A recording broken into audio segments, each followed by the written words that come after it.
और महाराज सुखदेव जी महाराज के कृपा पात्र सूत जी महाराज को जब ये प्रश्न किया गया, हे महाराज कलयुग के लोगों का कल्याण कैसे होगा, कृपा करके बताओ। कथा में सुना ना, कथा सारम, सार का मतलब क्या है? निचोड़। कथा सारम।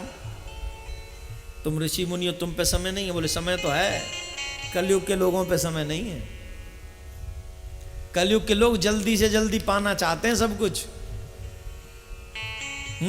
इसलिए महाराज कथा सारम, जिससे सब लोग सुने। और ठीक है, हम तुम्हें सुनाते हैं। जानते हो क्या? सर्व सिद्धांत निष्पन्नम संसार भयनाशनम। सर्व सिद्धांत निष्पन्नम, इस संसार के भय को नष्ट करने वाला ग्रंथ में तुम्हें सुनाने जा रहा हूं।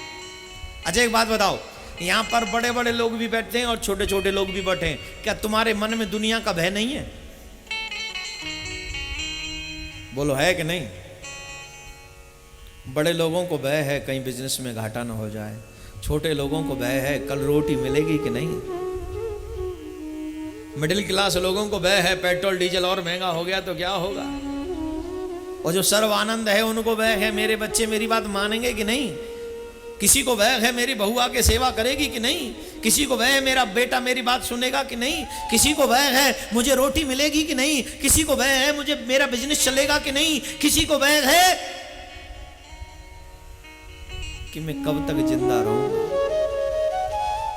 लेकिन भगवान के भक्तों को, भागवत सुनने वालों को एक सबसे बड़ा प्रमाण है और सबसे बड़ी गारंटी ली गई है। जानते हो क्या?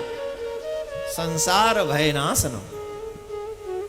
अगर तुम भगवान की कथा सुन लो, ये भागवत क्या है?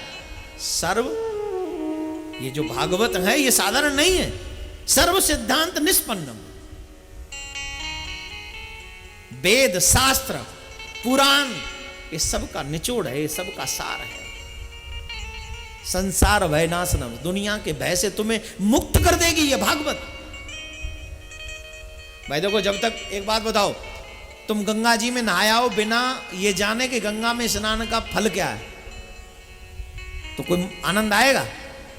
और जब तुम गंगा के स्नान का फल समझ लो कि गंगा में एक डुबकी लगाने से जन्म जन्म के पाप तर जाते हैं, तो तुम्हारे मन में श्रद्धा होगी, गंगा में चरण रखने से पहले पाम पूजोगे, गंगा मैया का आचमन करोगे, उनकी पूजा करोगे, उनकी सेवा। एक बात मैंने एक संत के मुंह से सुना, बहुत अच्छी बात है। जब तुम गंगा में स्नान करने जाते हो, तुम्हें तीनों देवों का रूप प्राप्त हो जाता है उसी वक्त।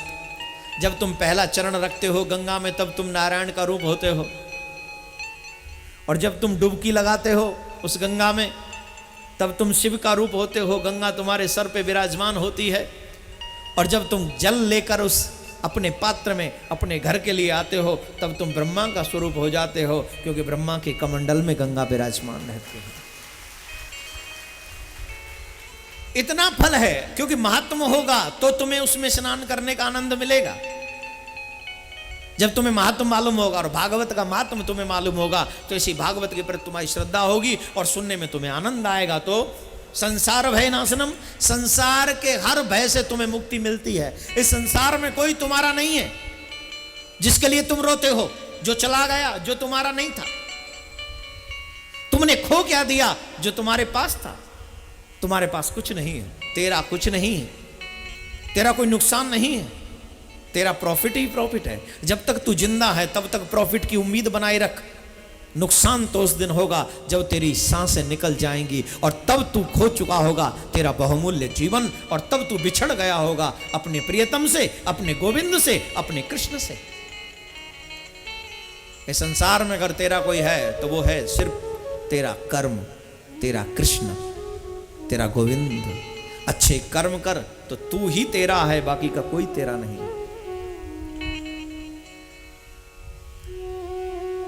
सर्व सिद्धांत निष्पन्नम संसार भयनाशनम, संसार के भय को नष्ट करने वाली ये भागवत मैं तुम्हें श्रवण कराता हूं। एक और बात बताऊं, इसी भागवत में लिखा है, हर व्यक्ति हर जीव काल का ग्रास बना हुआ है। आप और हम यहां जितने भी लोग बैठे हैं, ये सब काल के ग्रास हैं, मरना पड़ेगा, हां या ना। जितने भी संसार में हैं, सब काल के मुख में बैठे हुए, लेकिन इससे बचेंगे कैसे? किससे? इससे बचने का कोई उपाय है कि नहीं है? बोले हाँ उपाय है, क्यों नहीं है? ऐसा थोड़ी होता उपाय नहीं हो, सबका उपाय है। श्रीमद्भागवतम शास्त्रम कलो कीरेण भाषितम। उसी भय से निवृत्त होने के लिए सुखदेव जी महाराज ने कलयुग के जीवों के कल्याण के लिए ही श्रीमद् भागवत कथा संसार को प्रदान करी है। इसलिए हे मेरे प्यारे श्रोताओं, इस कलयुग में अगर तुम्हें भागवत मिल जाए तो निश्चित तौर पर समझ लेना कि आज तुम कृष्ण के करीब बैठे हो, कृष्ण के बनकर बैठे हो। ये सौभाग्य अगर तुम्हें मिल गया है, अपने हाथों से जाने मत देना, इसे पकड़ लेना। क्यों? क्योंकि मेरे भाई बहन, ये नेवर रिटर्निंग टाइम तुम्हारे पास से चला जा रहा है, चला जा रहा है, ये लौट के आने वाला नहीं है, ये लौट के नहीं आएगा। Never returning time, go away, बहुत दूर जा रहा है। इसलिए इसका एक ही उपाय करो, क्या? सदा सेव्य श्रीमद् भागवती कथा। सदा सेव्य है, थोड़ा शॉर्ट करना पड़ता है ना, तो श्रीमद् भागवती कथा, भागवत हमेशा श्रवण रंध्रों में आती रहे, इससे कहीं छूट ना जाए, कुछ मिस ना हो जाए तुमसे। और अगर ऐसा होगा, अब ये भागवत का महत्व यहां से शुरुआत है। जैसा कि आप सुनते हैं कि देवर्षि नारद जब वृंदावन में पहुंचते हैं, ज्ञान वैरागी का देखते हैं, हाल बेहाल है। अच्छा, बहुत सुंदर कथा, बड़ी सुंदर है। भक्ति जवान हो गई कहां? वृंदावन में। क्यों वृंदावन जवान का है कि भाई भक्ति ऐसो कहा वृंदावन में? बोले ताहे अहीर की छोहरिया छचिया वर छाछ पे नाच नचावे, ब्रह्म में ढूंढ पुराणन वेदन।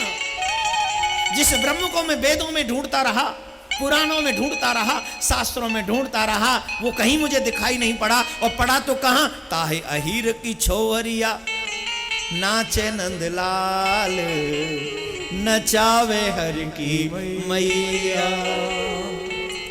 हो नाचे जग जा की माया में, वाकू सखियां रही। नचाए, जिसकी एक उंगली के इशारे पर ये ब्रह्मांड नाचता है। आप कौन हो?